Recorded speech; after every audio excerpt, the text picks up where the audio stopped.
Yesterday, was lesson we worked at finding the sum of two fractions by using equivalent fractions with least common denominators and then simplifying the answer if we need to. Today we are going to be finding the difference of two fractions.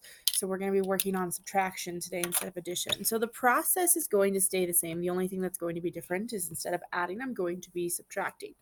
So the first thing I'm going to do is I'm going to identify the least common denominator for 6 and 2. So I'm going to start by listing out my multiples. So I'm going to list out my multiples of 2 first. I always start with the smallest number because sometimes the smallest number is a factor of the other, which in this case is true. So 4 6 is going to stay 4 6. I don't need to simplify that. And then 1/2 I'm going to multiply by a value to get to 6. So I have to look at what do I multiply 2 by to equal 6. So 2 times 3 equals 6. And whatever I do to the denominator, I have to do to the numerator. And so now I'm going to do 1 times 3 equals 6. And then I'm going to simply subtract the numerator. So it's going to be 4 subtract 3. I get 1/6. So my answer for this problem is going to be 1/6. It's already in simplest form because I have a unit fraction. Remember we talked about a unit fraction where you have 1 in the numerator. I can't simplify that down any further. Okay, so it's very similar to adding fractions. The only difference is that we are going to be subtracting instead of adding, but the rest of the process stays the same.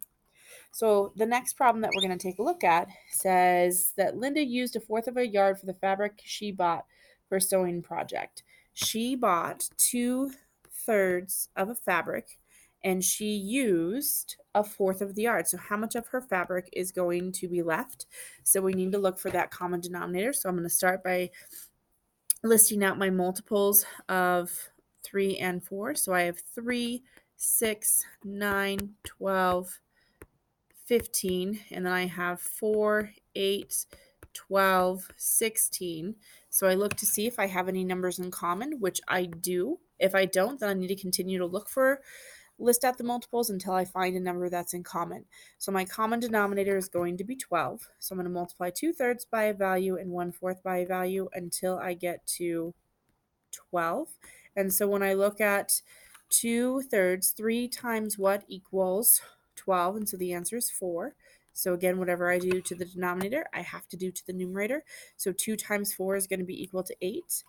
And then 4 times 3 is going to be equal to 12. So 1 times 3 is going to be equal to 3. I'm not adding. I know a lot of us were in the mode of we added yesterday, but today we're subtracting. So just make a mental note. Today's focus is going to be subtraction. And then we're going to subtract 8, subtract 3. I get 5/12. And then I look to see, is my answer in simplest form? And my answer here is yes, because 5 and 12 do not have a number that they can both be divided by other than 1. All right. So let's take a look at our next one. So I'm within your guided practice on page 391, and it says, in the example on page 390, is it possible to use a common denominator greater than 12 and get the correct answer? Why or why not? So what they're saying is if I had 2/3 and I had 1/4, and let's say I wanted to use a denominator of 24, that's another shared denominator that 3 and 4 have, would I still end up with the same answer? And so if I create my equivalent fractions, I am going to end up with 6 24 subtract 6 24ths. And so I end up with an answer of 10 24ths. And so is my answer going to be the same? So is 10 24ths the same as 5/12? And which the answer is going to be yes, because I can simplify 10 24ths by using 2 as a common denominator. So I end up with 10 divided by 2 is going to be 5, 24 divided by 2 is going to be 12. So any multiple will work and I will get the same answer. I just have to simplify my answer. Okay. In the example on page 90, so we're still looking at that 1/4 yard of fabric. If Linda had started with 1 yard of fabric and used 5/8 of a yard, how much fabric would be left? So when we subtract, so I have 1 subtract 5/8. When I have a value of 1, so anytime that I'm going to be using 1, I need to create equivalent denominator. And so to create the equivalent denominator, what I'm going to do is I'm going to look at the denominator that I have in my fraction. So here my denominator is 8. So 1 is going to be equal to, a whole is going to be equal to how many 8s? So this becomes 8 eighths. So now I have 8 eighths subtract 5 eighths. 8 subtract 5 is going to be 3. So my answer is 3 eighths. And then I look to see if 3 eighths can be simplified. So 3 and 8 cannot be divided by any other value other than 1. They don't have a common divisor, so it's already in simplest form. Okay. All right, let's go ahead and take a look at 3 through 6. And so we simplify when possible. So I have 4/7 subtract 1/3. And when I do 4/7 subtract 1/3, first thing I need to do is I need to get a common denominator.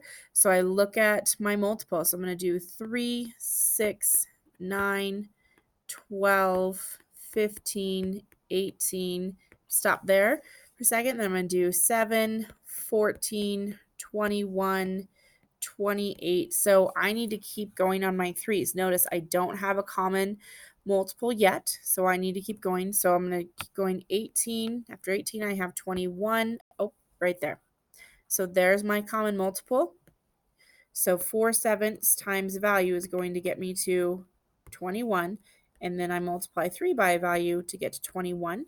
So 3, let me start up here. 4 times, or 7 times what is going to equal 21? It's 3. So that means I'm going to do 4 times 3. So 4 times 3 is going to be 12. And then 3 times a value is going to get me to 21. So it's going to be 3 times 7. So it's 1 times 7. So 7/21 is what I have. And so then I subtract. 12 subtract 7 is going to be 5. So my answer is 5/21. And so when I have this as an answer, I look to see if I can simplify. And so can I divide 5 and 21 by the same number? And so the answer is no. They don't have a common multiple, so my answer is in simplest form. All right. Number 4, I have 5/8 subtract 1/4. So I look for my common denominator. So I'm start by listing out my multiples of 4. So I have 4, 8, right there. So common denominator is going to be 8. So 5/8 stays the same. And then I'm going to multiply 4 times 2, which means it's going to be 1 times 2. And so I have my equivalent fractions. They now have the same denominator, so now I can subtract. 5 subtract 2 is going to be 3/8. 3/8 is already in simplest form. Alrighty, next problem that we're going to take a look at is we're going to take a look at 7/8 subtract 1/3. So looking for a common denominator for 3 and 8. So again, 3, 6, 9, 12, 15, 18, 21, 24. Going to do a little bit more just because I know 8 is a larger number, 27. I'll stop there. So I have 8, 16, 24, 32. Look to see if I have any in common. I do. 24 is in common, so that's my common denominator.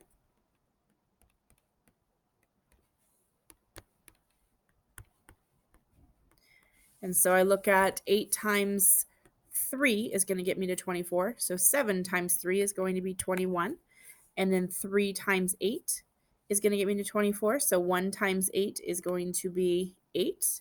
Then I'm going to do 21, subtract 8. And when I do 21, subtract 8, I end up with 13/24. And 13/24 is going to be in simplest form because I can't divide by 2, I can't divide by 3, 4, 5, 6, 7, 8, 9, 10, 11, or 12. So it's already in simplest form. And then my last one that we're going to take a look at is going to be 4/5 subtract 1/3. So common denominator is going to be, in this case, I'm just going to start scaffolding that back. If you need to list out multiples, keep listing out multiples, but the common denominator is going to be 15. Okay, because I recognize that 3 goes into 15 and 5 goes into 15, so I'm starting to use those multiplication facts, and I'm hoping you guys are starting to look at two numbers and seeing what's that smallest value that they can start going into. If you're not at that point yet, then you still need to continue to list out your multiples to help you find it. So 3 times 5 is going to be 15, which means 1 times 5 is going to be 5. And then 5 times 3 is going to get me to 15, which means 4 times 3 is going to be 12. 12 subtract 5. I end up with 7/15, which is going to be in simplest form. To be in your math practices book, so you're actually going to do your 7-4 practice. When you do your 7-4 practice, you're going to do problems 7 through 12, and then you're going to do problem 19, 22, and 23. So again, you're doing your math practice page within your math